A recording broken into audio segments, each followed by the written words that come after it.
माता पार्वती के चार प्रश्न। पहला, कुछ औरतें बहुत जल्दी विधवा क्यों हो जाती है। दूसरा, कौन सी स्त्री अपने पति की आयु बढ़ा सकती है। तीसरा, विधवा होने से पहले के तीन संकेत कौन से हैं। चौथा, कौन से ऐसे कर्म होते हैं जो एक स्त्री के सौभाग्य को छीन लेते हैं। एक समय की बात है, कैलाश पर्वत पर भगवान शिव और माता पार्वती अपने आसन पर विराजमान थे। वहाँ का वातावरण बहुत ही शांत और पवित्र था। चारों ओर हरियाली थी, मंद मंद हवा चल रही थी और पर्वतों से जल की धारा बह रही थी। एक दिन माता पार्वती ध्यान में बैठी थी, लेकिन उनका मन बहुत बेचैन था। वह किसी गहरी सोच में डूबी हुई थी। उन्होंने देखा कि बहुत सी स्त्रियां दुनिया में बहुत जल्दी अपने पतियों को खो देती है। वह सोचने लगी, आखिर ऐसा क्यों होता है। कुछ औरतें बहुत जल्दी विधवा क्यों हो जाती है, जबकि उन्होंने कोई बुरा काम भी नहीं किया होता है। पार्वती जी के यह प्रश्न उनके मन में कई दिनों से चल रहे थे, लेकिन आज उन्होंने भगवान शिव से पूछने का निश्चय कर लिया। वह शिव जी के पास आई और बड़े आदर से बोली, स्वामी, मेरे मन में चार प्रश्न उठ रहे हैं, कृपया मेरे मन की शंका दूर कीजिए। शिव जी ने मुस्कुराकर कहा, देवी, जो भी पूछना चाहो निसंकोच होकर पूछो, तुम्हारे हर प्रश्न का जवाब देने को मैं तैयार हूँ। पार्वती जी ने कहा, प्रभु, मेरा पहला प्रश्न है, मैंने संसार में देखा है कि कई स्त्रियां बहुत जल्दी विधवा हो जाती है। उनके पति लंबा जीवन नहीं जी पाते। वे स्त्रियां किसी का बुरा नहीं करती, फिर भी उन्हें ऐसा दुख क्यों सहना पड़ता है। क्या ये उनके पिछले जन्म के कर्मों का फल है या इस जन्म की कोई गलती। और मेरा दूसरा प्रश्न है, कौन सी स्त्री अपने पति की आयु बढ़ा सकती है। और मेरा तीसरा प्रश्न है, विधवा होने से पहले के तीन संकेत कौन से हैं। और मेरा चौथा प्रश्न है, कौन से ऐसे कर्म या पाप होते हैं जो एक स्त्री के सौभाग्य को छीन लेते हैं। यह सुनकर भगवान शिव थोड़े गंभीर हो गए। उनके चेहरे पर शांति थी, लेकिन आंखों में एक गहरा संदेश छिपा था। वे बोले, हे पार्वती, तुम्हारी प्रश्न बहुत ही महत्वपूर्ण है। मैं तुम्हें एक बहुत पुरानी सच्ची कथा सुनाता हूँ। इस कथा में तुम्हारे पहले प्रश्न का उत्तर छिपा हुआ है कि कौन सी स्त्री जल्दी विधवा हो जाती है और क्यों। पार्वती जी ध्यान से सुनने लगी। भगवान शिव माता पार्वती से बोले, हे पार्वती, अब मैं तुम्हें उस स्त्री की कथा सुनाता हूँ जिसकी कहानी में वह रहस्य छुपा है जो तुम जानना चाहती हो। बहुत समय पहले की बात है, धरती पर सुंदरपुर नाम की एक नगरी थी। वहाँ लोग बहुत अच्छे, सज्जन और धर्मपरायण थे। उस नगरी में एक ब्राह्मण परिवार में एक कन्या का जन्म हुआ। उसका नाम था आर्या। जैसा उसका नाम वैसा ही उसका स्वभाव, शांत, सरल और विनम्र। आर्या बहुत सुंदर थी। उसके माता पिता बहुत धार्मिक थे। बचपन से ही उन्होंने उसे अच्छे संस्कार दिए थे। बड़ों का आदर करना, झूठ न बोलना, रोज भगवान की पूजा करना, व्रत रखना और पति को ही परमेश्वर मानना, यह सब उसे सिखाया गया। जब आर्या 16 वर्ष की हुई तो उसके माता पिता ने उसका विवाह एक अच्छे, सच्चे और धर्मशील युवक से कर दिया। उसका नाम था वागीश्वर। वागीश्वर एक आचार्य था। वह बहुत ज्ञानी, शांत और सत्कर्मी था। वह अपनी पत्नी से बहुत प्रेम करता था। शादी के बाद दोनों बहुत सुखी थे। दोनों हर दिन साथ में पूजा करते, मिलकर भोजन करते और कभी किसी से बुरा नहीं बोलते। लेकिन धीरे धीरे आर्या के मन में थोड़ा बदलाव आने लगा। कुछ समय बाद जब आर्या ने आसपास की कुछ स्त्रियों को देखा जो बहुत अमीर थी, सुंदर कपड़े पहनती थी और अपने पतियों से बहुत कुछ मांगती थी, तो उसके मन में भी लालच आ गया। अब वह सोचने लगी, मेरे पति तो मुझे ज़्यादा गहने नहीं दिलाते, मेरे लिए अच्छा भोजन नहीं लाते और ना ही मेरी हर बात मानते। मैं तो बहुत सुंदर हूँ, मुझे तो राजरानी की तरह जीवन मिलना चाहिए था। धीरे धीरे उसने अपने पति से बहस करनी शुरू कर दी। वह पूजा पाठ में भी ध्यान कम देने लगी। वह रोज पति से कहती, मुझे नया हार चाहिए, मुझे सोने की चूड़ियाँ चाहिए, मैं अपने मायके जाना चाहती हूँ। और जब वागीश्वर मना करता तो वह नाराज हो जाती। वागीश्वर शांत स्वभाव का था। वह आर्या से प्रेम करता था, इसलिए कभी गुस्सा नहीं करता। लेकिन धीरे धीरे उसके मन में पीड़ा बढ़ने लगी। परिणाम क्या हुआ, एक दिन आर्या ने बहुत कठोर शब्दों में अपने पति से कहा, तुम तो बस पूजा पाठ में लगे रहते हो, न मुझे सुख दे सकते हो न सम्मान, मैं क्यों तुम्हारे साथ रहूं। वागीश्वर चुप रहा, उसने कुछ नहीं कहा। उस रात वागीश्वर ने भगवान से प्रार्थना की कि हे प्रभु, मेरी पत्नी का मन अशांत हो गया है। यदि मैंने कभी कोई पाप किया हो तो मुझे दंड मिले, लेकिन मेरी पत्नी को सद्बुद्धि दीजिए। कुछ ही दिनों बाद एक महामारी फैली। नगर में कई लोग बीमार होने लगे। वागीश्वर भी उस बीमारी की चपेट में आ गया। आर्या ने उसकी सेवा तो की, लेकिन मन से नहीं। वह सिर्फ इसलिए करती रही ताकि लोग ये ना कहे कि वह पतिव्रता नहीं है।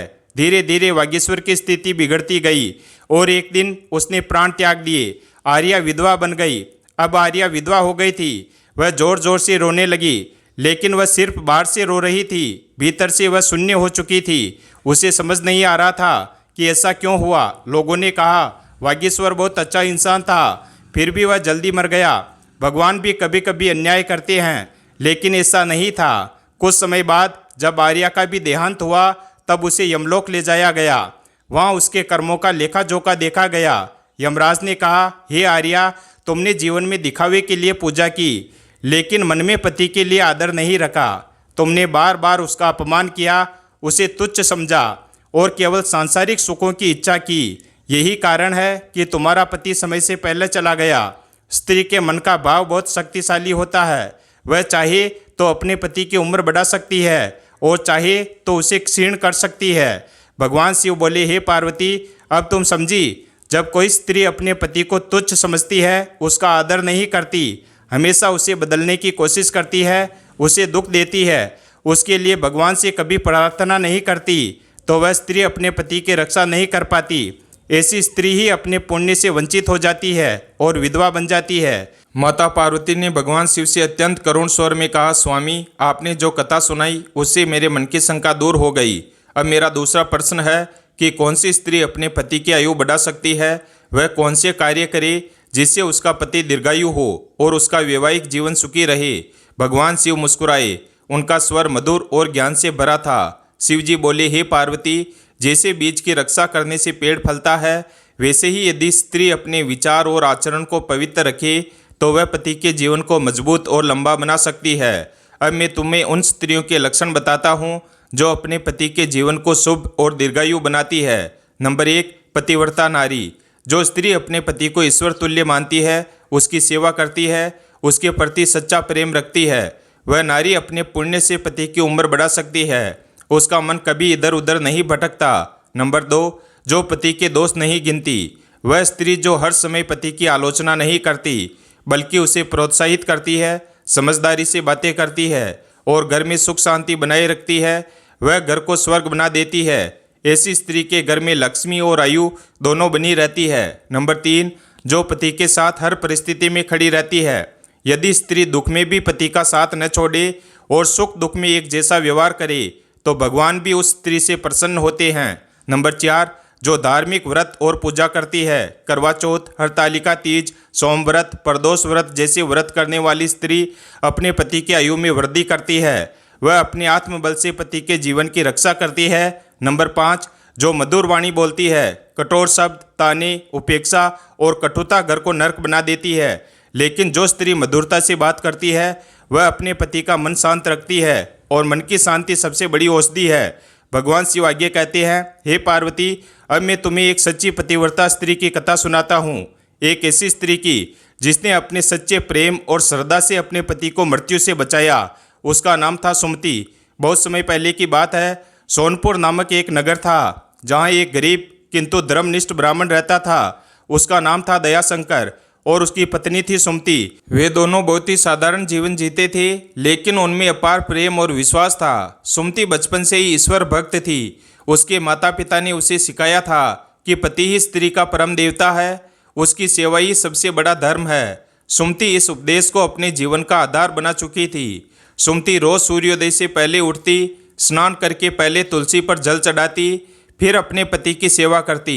पति के पैर दबाना, उन्हें समय पर भोजन कराना, यदि बीमार पड़ जाए तो औषधियाँ लाना, ये सब वह पूरे मन से करती। लेकिन उसका जीवन एक परीक्षा से गुजरने वाला था। एक दिन दयाशंकर जंगल से लकड़ी काट कर आ रहे थे। रास्ते में उन्हें एक सांप ने काट लिया।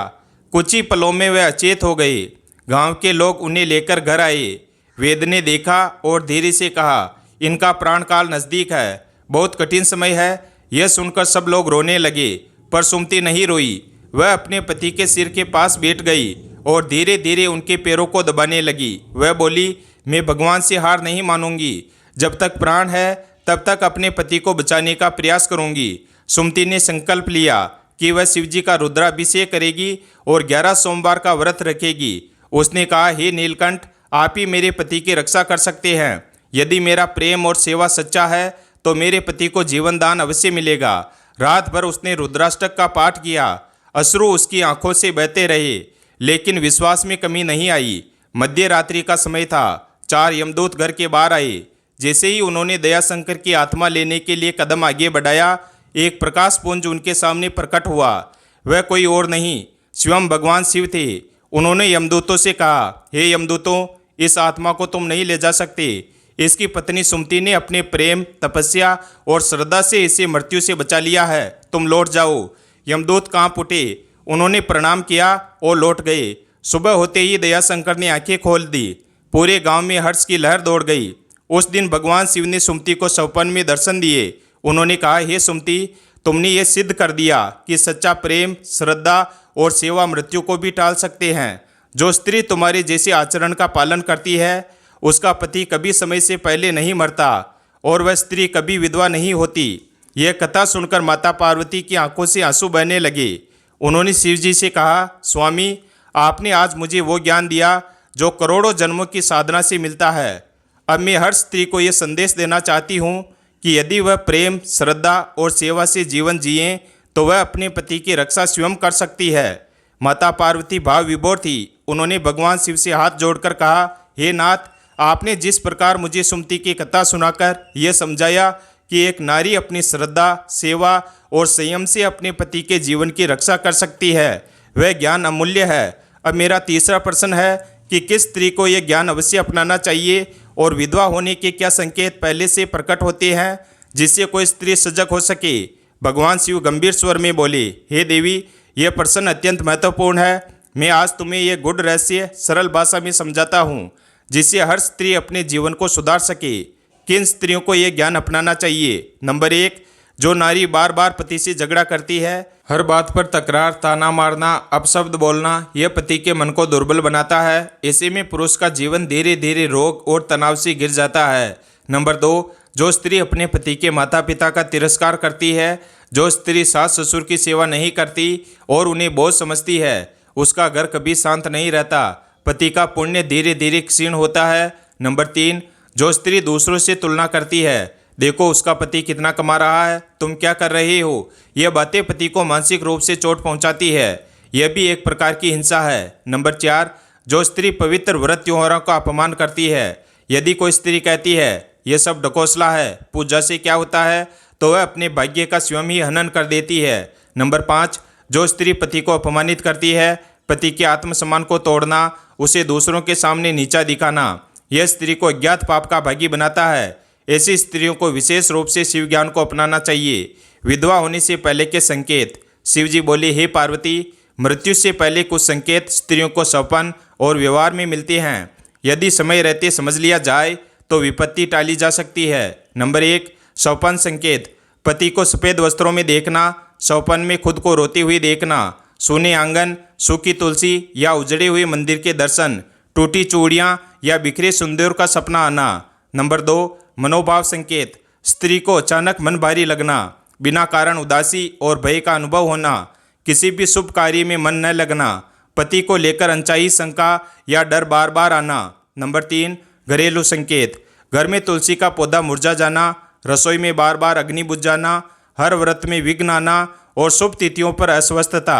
शिवजी बोले, यदि स्त्री इन संकेतों को समझकर तुरंत संयमित जीवन अपनाए, शिव पार्वती की आराधना करे, सच्चे मन से क्षमा मांगे और सेवा श्रद्धा को अपनाए तो विधवा योग टल सकता है। माता पार्वती ने शिवजी से कहा, स्वामी, मैं ये प्रण लेती हूँ कि मैं स्त्रियों को ये ज्ञान दूंगी, उन्हें बताऊंगी कि पति की सेवा, व्रत, संयम और मधुरता से जीवन का हर दुख टाला जा सकता है। शिवजी मुस्कुराए और बोले, हे पार्वती, यही सत्य धर्म है। वही स्त्री सौभाग्यवती कहलाती है जो पति को देवता मानती है, न कि प्रतियोगी। माता पार्वती ने शिवजी से चौथा प्रश्न किया, स्वामी, आपने बताया कि कैसे इन संकेतों को देखकर स्त्री सजग हो सकती है, लेकिन कृपया ये भी बताइए कि कौन से ऐसे कर्म या पाप होते हैं जो एक स्त्री के सौभाग्य को छीन लेते हैं, जिससे वह समय से पहले विधवा हो जाती है।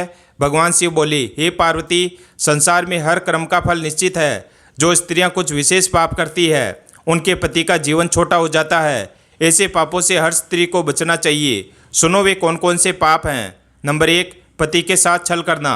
जो स्त्री पति के भरोसे को तोड़ती है उसके पीछे कुछ छुपाती है, मन में किसी और पुरुष के लिए आकर्षण रखती है अथवा पति को धोखा देकर किसी और से संबंध बनाती है, वह सबसे बड़ा पाप करती है। परिणाम उसके पुण्य क्षीण हो जाते हैं, पति का तेज नष्ट होता है, अकाल मृत्यु की संभावना बढ़ जाती है। नंबर 2, पवित्र वस्तुओं का अपमान करना। विवाह का मंगलसूत्र, चूड़ियाँ, बिंदी, सिंदूर ये सौभाग्य के प्रतीक है। जो स्त्री इन्हें अनादर से उतार देती है या कहती है इनसे क्या होता है, वह अपने सौभाग्य को स्वयं समाप्त करती है। परिणाम पति रोगग्रस्त हो सकता है, जीवन में दरिद्रता आती है, घर का सुख समाप्त होने लगता है। नंबर 3, अपवित्र भोजन कराना। जो स्त्री क्रोध, द्वेष या घृणा के साथ भोजन पकाती है और पति को कराती है या मांस, मदिरा, तामसिक भोजन देती है, वह पाप की भागी होती है। परिणाम पति का शरीर धीरे धीरे निर्बल होता है, मानसिक अशांति बढ़ती है, पत्नीत्व का तेज घटता है। नंबर 4, व्रत और त्योहारों का अपमान। जो स्त्री करवा चौथ, हरतालिका तीज, सोमवार व्रत को दिखावा मानती है और कहती है इनसे क्या होता है, वह पुण्य नहीं पाप अर्जित करती है। परिणाम उसका भाग्य दुर्बल हो जाता है, पति का आयुष्य घटता है, घर में क्लेश और कलह का वास होता है। नंबर 5, परनिंदा और अशुद्ध वाणी का प्रयोग। जो स्त्री दूसरों की बुराई करती है, पति के रिश्तेदारों की निंदा करती है या अपशब्दों का प्रयोग करती है, वह भी सौभाग्य के नाश की ओर बढ़ती है। परिणाम उसके वचन विष के समान हो जाते हैं, परिवार में सुख शांति नहीं रहती, पति पत्नी का संबंध टूटने लगता है। पार्वती जी ने पूछा, स्वामी इन पापों से मुक्ति कैसे पाई जाए? यदि किसी स्त्री ने अनजाने में ऐसा कुछ कर भी दिया हो तो वह क्या करे? भगवान शिव ने उत्तर दिया, हे देवी, यदि कोई स्त्री सच्चे मन से पछताए, क्षमा मांगे और अपने आचरण को सुधार ले तो उसका भाग्य फिर से उज्जवल हो सकता है। ये उपाय करें। पापों से बचने के लिए ये उपाय करें। नंबर 1, प्रत्येक सोमवार को शिव जी का अभिषेक करें। नंबर 2, पति की सेवा को पूजा समझकर करें, बिना अपेक्षा के। नंबर 3, हर महीने की अमावस्या को सौभाग्य व्रत करें और पति की लंबी उम्र की प्रार्थना करें। नंबर 4, भोजन पकाते समय ओम नमः शिवाय का जप करें। नंबर 5, 3 प्रमुख व्रत, हरतालिका तीज, करवा चौथ और वट सावित्री, ये तीनों व्रत पूरी श्रद्धा से करें। भगवान शिव का अंतिम वाक्य, हे पार्वती, जो स्त्री इन बातों का पालन करती है वह केवल अपने पति की नहीं संपूर्ण परिवार की रक्षक बन जाती है, और जो नहीं करती वह अपने ही घर का सौभाग्य धीरे धीरे समाप्त कर देती है। वीडियो अगर पसंद आया हो तो वीडियो को लाइक करें और हमारे चैनल शिव भक्त को सब्सक्राइब करें और अपने दोस्तों के साथ शेयर करें और कमेंट बॉक्स में हर हर महादेव अवश्य लिखें। धन्यवाद।